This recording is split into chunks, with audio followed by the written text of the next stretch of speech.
Now, the Grand National has announced it will be bringing in a swathe of new regulations on the maintenance of its racehorses in a bid to improve animal welfare. Measures such as reducing the field from 40 horses to 34 and adding protective padding to the jump fences will come into force next year following reviews of data and research by the organisation. The announcement has led many to say that the new rules are a capitulation to angry animal rights protesters after demonstrators from Animal Rising disrupted the race earlier this year. But was it in fact a necessary improvement that is long overdue?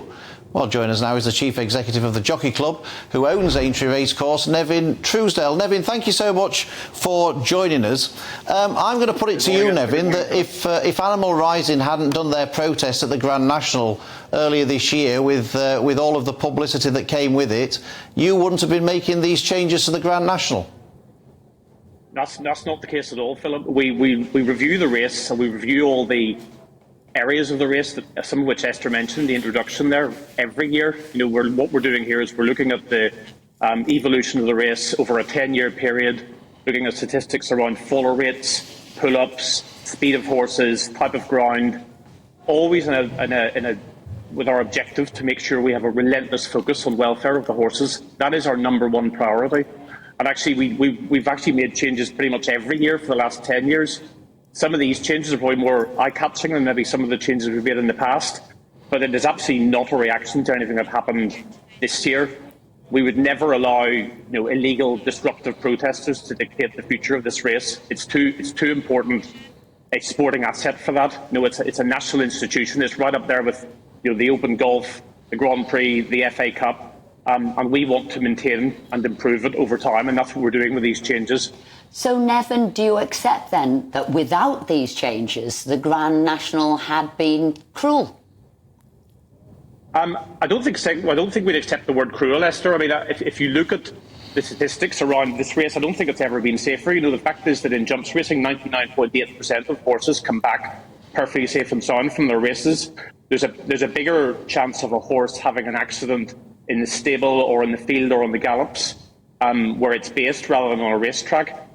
So I don't think we'd accept that the race is cruel at all. What we're looking to do is make sure that we leave no stone unturned to make sure that the race is as safe as possible, to make sure that jockeys are as safe as possible, and to give ourselves maximum opportunity to show that we are taking all the steps we can when we can. And this is another natural evolution of these changes.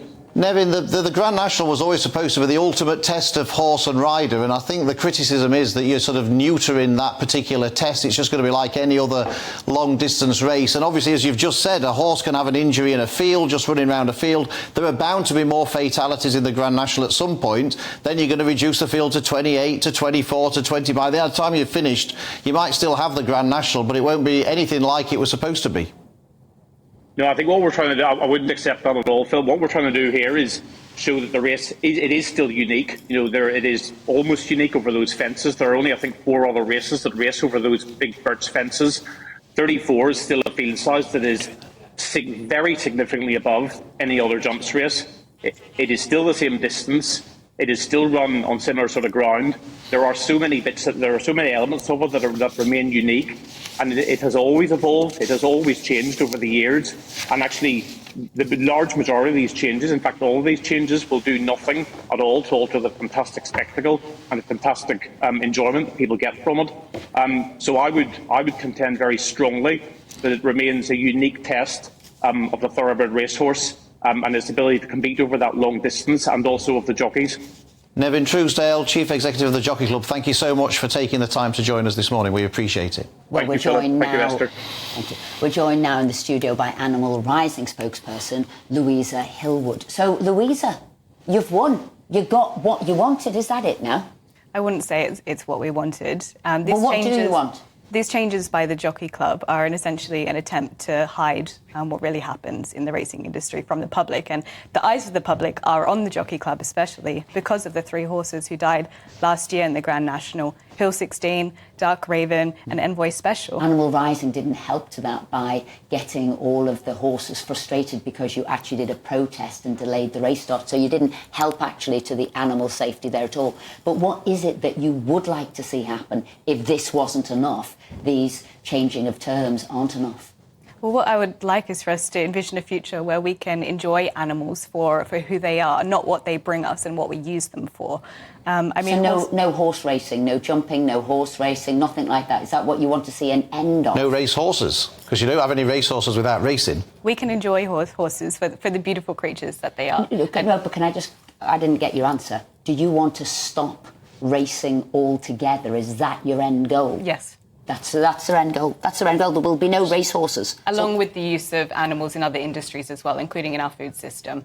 Have you ever been to a racing stable to see how well they're looked after? I understand your point, but that's not my point. No, but have you actually been to see how well they're looked after? A horse dies every other day in British racing.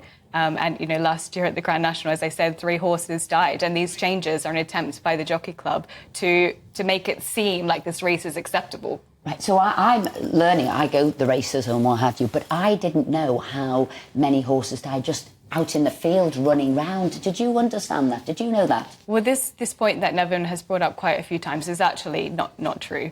But it is true. It's not based on evidence. It's true. Well, look, we can keep saying it's true, it's not true. And so, Louisa, thank you very much for giving us your reaction to what Nevin Truesdale had to say there about the changes to the Grand National.